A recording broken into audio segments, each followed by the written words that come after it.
Quest Foundation presents Ma Swamini Prerna. Theme of this current issue is Amap Ichha ane Santoshi Man. Amap Ichha और तृप्त मन. Endless desire and contented mind. May-June 2023. Volume number 2. Issue number 14. अमाप इच्छा और तृप्त मन, endless desire and contented mind. लेखक कैलाश राज सिंघवी, जैन. वर्तमान समय में व्यक्ति इच्छाओं के अधीन है. इच्छाएं व्यक्ति को चारों तरफ से घेरी रहती है. इच्छाएं व्यक्ति को परिग्रह की ओर ले जाती है.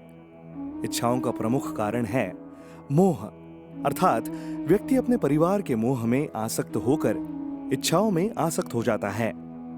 व्यक्ति सीमित जरूरतों को छोड़कर अनंत जरूरतों की ओर अग्रसर हो जाता है, जिससे इच्छाएं बढ़ जाती है. भय इच्छाओं का कारण है. व्यक्ति भय के कारण हर वस्तु का संग्रह करता है, जिससे कि उसको अपने भविष्य में कोई वस्तु की कमी न रह जाए. अपने भविष्य की सुरक्षा को देखते हुए व्यक्ति अत्यधिक संग्रह की ओर अग्रसर हो जाता है, जिससे इच्छाएं बढ़ जाती है. प्रतिस्पर्धा भी इच्छाओं का एक कारण है. संसार में एक व्यक्ति दूसरे व्यक्ति को देखकर तथा उसकी अनंत सुविधाओं को देखकर ईर्ष्यावश व्यक्ति अपनी अनंत इच्छाओं की पूर्ति में लग जाता है. इच्छाएं परिग्रह की जननी है, क्योंकि व्यक्ति अपने भविष्य की सुरक्षा को देखते हुए धन संग्रह की इच्छाओं में लग जाता है और परिग्रह करता है. लोभ से इच्छाएं बढ़ती है. व्यक्ति जितना अधिक लोभ करेगा, उतनी अधिक इच्छाएं बढ़ेंगी. जैसे जैसे लाभ होता है, वैसे वैसे लोभ बढ़ता है और वो लाभ व्यक्ति को इच्छाओं की ओर आकर्षित करता है. अत्यधिक धन का होना इच्छाओं को बढ़ाता है. भगवान महावीर ने कहा है कि इच्छाएं आकाश से भी अनंत होती है. भगवान ने और भी कहा है कि जिसने इच्छाओं का दमन किया है, वो इस लोक में भी सुखी है और परलोक में भी सुखी होगा.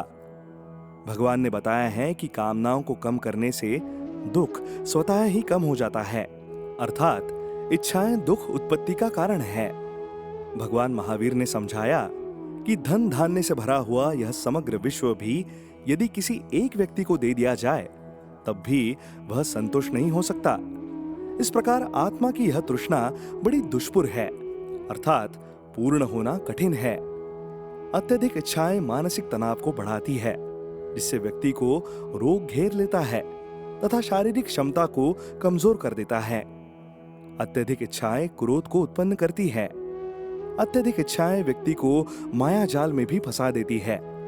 अत्यधिक इच्छाएं आपसी सौहार्द को भी कमजोर करती है तथा परिवार में विघ्न एवं क्लेश का कारण भी बन सकती है.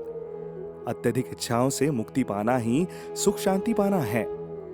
जो व्यक्ति अत्यधिक इच्छाओं की उधेड़-बुन से दूर रहता है, वो व्यक्ति आध्यात्मिक जीवन की ओर अग्रसर होकर अपने जीवन को सुखी जीवन बना सकता है. अर्थात अत्यधिक इच्छाएं आध्यात्मिक जीवन जीने में बाधक है. अत्यधिक इच्छाएं मोक्ष प्राप्ति में बाधक है. अत्यधिक इच्छाएं व्यक्ति को हिंसा में प्रवृत्त करा देती है, क्योंकि व्यक्ति लोभ में आकर अपनी इच्छाओं को प्राप्त करने के लिए कभी-कभी हिंसा पर उतारू हो जाता है. अत्यधिक इच्छाएं व्यक्ति को अपराध करने की ओर अग्रसर कर देती है, क्योंकि इच्छाओं की पूर्ति के लिए व्यक्ति कभी-कभी गलत रास्ते का चयन कर लेता है. अत्यधिक इच्छाएं व्यक्ति के वाणी विवेक को भी दूषित कर देती है तथा असत्य और झूठ बोलने के लिए मजबूर कर देती है. अत्यधिक इच्छाओं में आसक्त व्यक्ति अपने मूल स्वरूप को भूल जाता है और अभिमानी बन जाता है तथा अपने क्षणिक जीवन को अंधकार में डाल देता है. अत्यधिक इच्छाएं विनाश का कारण है और आत्मिक गुणों का घात करती है. संत कबीर साहब ने फरमाया है कि बहुत पसारा मत कर, कर थोड़े की आस. बहुत पसारा जिन किया, तेई भय निरास. चाह मिटी चिंता हटी, मनुआ बेपरवाह. जिन्हों को कुछ ना चाहिए, वे साहन के साह. कबीर साहब ने कहा है कि जिसने इच्छाओं को जरूरत से ज्यादा बढ़ाया, वो दुनिया से निराश होकर ही गया है अर्थात जरूरत से ज्यादा इच्छाएं व्यक्ति को कभी सुखी नहीं रहने दे सकती है।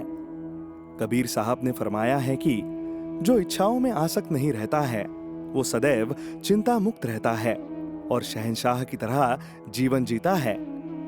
एक विशेष बात, भगवान महावीर ने कहा है कि इच्छाएं ही दुख का कारण है। इच्छाएं दुख की जननी है। इच्छाओं को कम करो, दुख स्वतः ही कम हो जाएगा।